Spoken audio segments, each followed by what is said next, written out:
Well, before we get to Chris, we have our guests right here in studio. Joining us today, we have Professor Raymond Suttner, who is a social and political analyst. And joining us from our Cape Town studio is Daniel Silke, political economy analyst. Well, Professor Suttner, let me start with you. How significant is this election in South Africa, considering that we are celebrating 20 years of democracy? I have mixed feelings. We know what the result will be, more or less, that the ANC is likely to have an overwhelming majority, that the DA may increase its votes, that the EFF may come in with more, come in with 4 or 5% or 3 or 4%.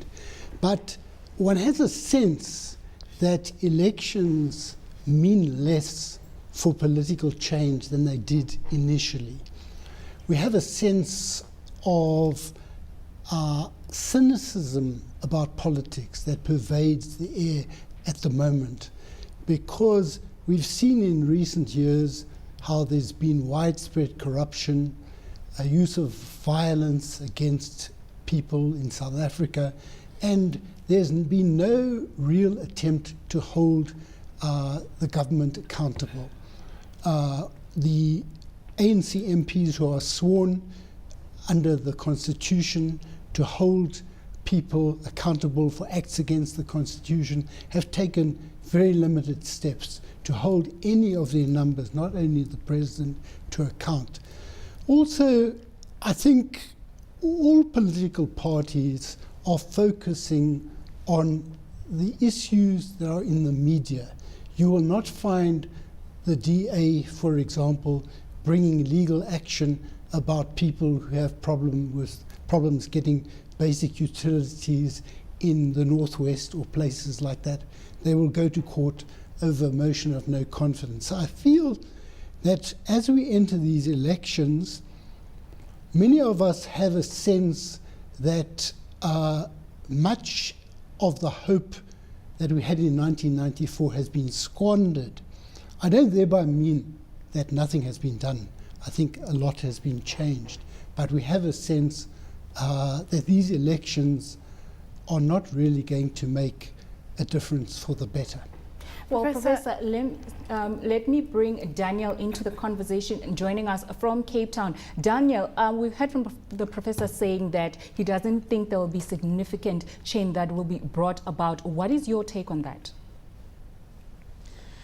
Look, I share some of the skepticism that has been mentioned, but I do believe that South African politics is the politics of the long haul. In other words, we will see incremental change in this election, even if it is nuanced, even if it is a few percentage points less for the ruling party, a few percentage points more for the DA, and some percentage points more for the EFF. This, I think, will herald in a much more competitive political era in advance of the next few years towards the local government elections in 2016.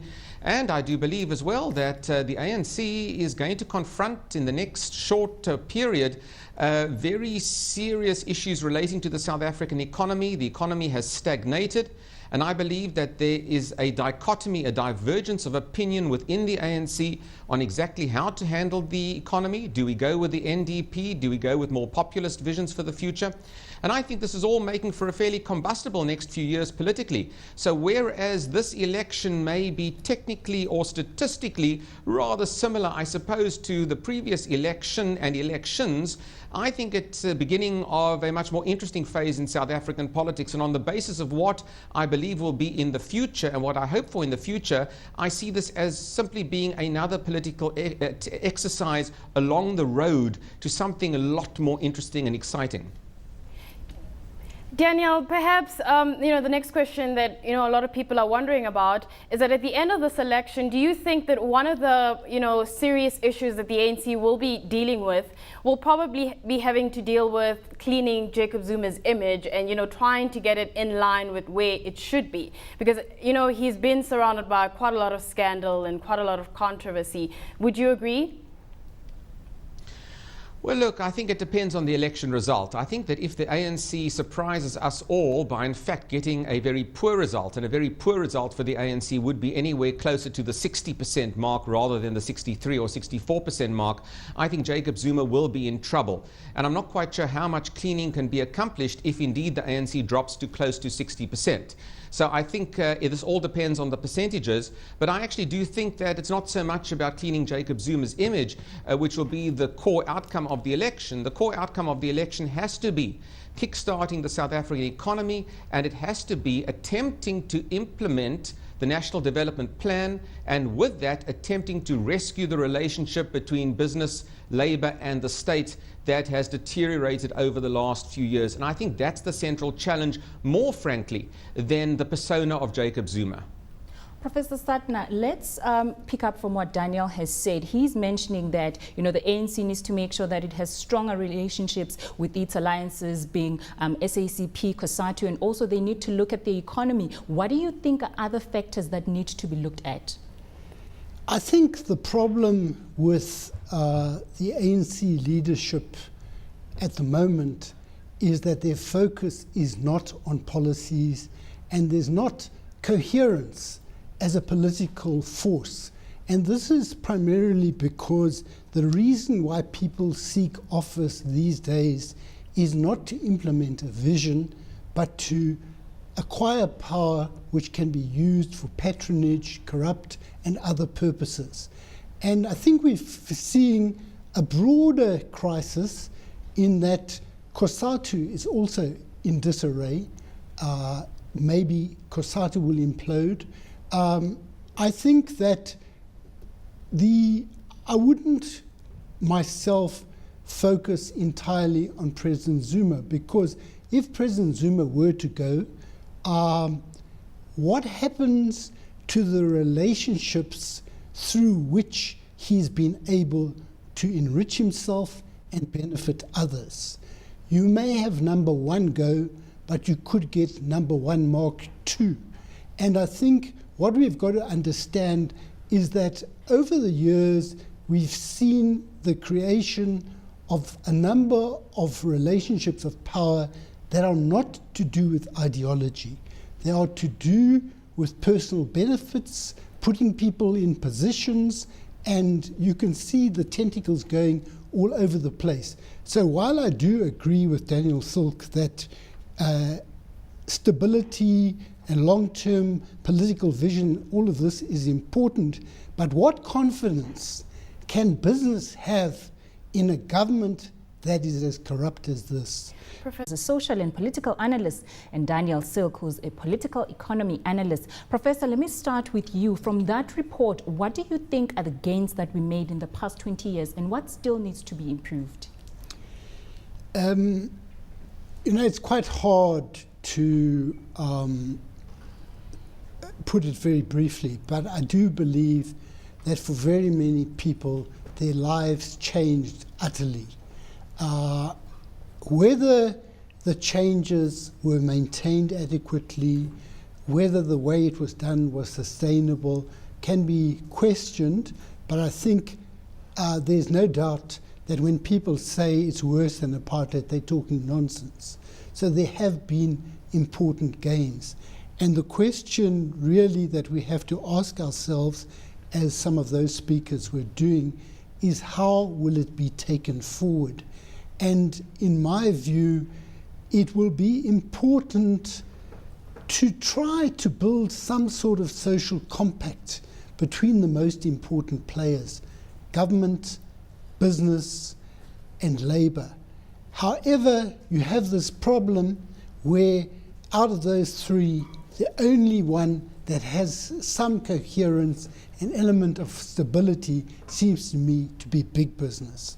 So the problems of the future, taking forward these gains, can only be addressed not through electing a new party, but I think through building a broad social movement which raises the needs of all and becomes part of this social compact and strengthens the possibility of government to govern with the correct degree of rectitude, and Labour to find the coherence that it has now lost.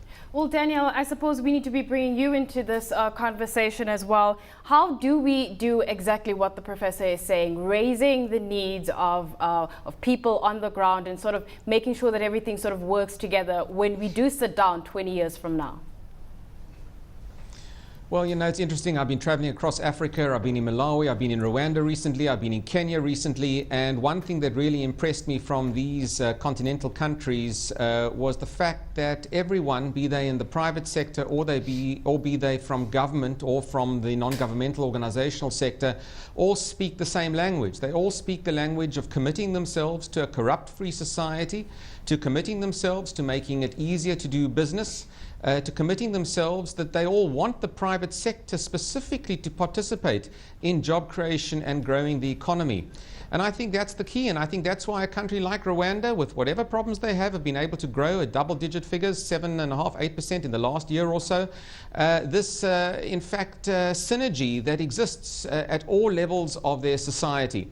And if that's what the social compact that the professor is talking about, then I absolutely agree. I think we need synergy, we need policy synergy, and I think very importantly, I think we need strong leadership who are prepared to buckle down and take political risks. And if that political risk does mean in South Africa perhaps harming the cohesiveness of the alliance, then I think that has to be undertaken and that has to be risked. I'm not quite sure, though, that if President Zuma gets elected with a strong majority here, with a large majority, I'm not quite sure whether he's the right person to do it. And I think perhaps in South Africa we will ultimately need some sort of leadership change and even a political change within the ruling alliance or realignment of political forces in South Africa in order to accomplish that. In the interim, I think we're going to tread water. It's becoming more of a political problem in a sense, but politics and economics are very closely linked together in South Africa. The more we economically stagnate, the more pressure there will be politically to change the current political order in the country, and I think we're moving in that direction. Well, Daniel, before I let you go, one of the things that we're currently facing in this country is the 15-week strike in the platinum sector, and I'd like to get your view. What do you think needs to happen in order for this to be solved? This is an extremely difficult situation because, again, it's not just about economics, it's also about politics. It's about a new trade union who are trying to establish their authority and, in fact, shift the debate and the ideological debate within the trade union movement. If it was just up to economics alone, I suspect that this strike could very well have been settled a little earlier. So I think the politics certainly will have to play themselves out over the course of the next while. But clearly, again, the trade union movement have to understand that there are certain harsh economic realities that they might not like, but that do exist. A stagnating price of commodities, rising input costs in South Africa that simply do not make mining that profitable anymore in South Africa, and global competition out there in which investors can choose to move their rands and dollars to other jurisdictions across the world. And I think until such time as Labour understands that, and until such time that Labour stops fighting within itself for membership, I think we're going to have continued industrial unrest in South Africa.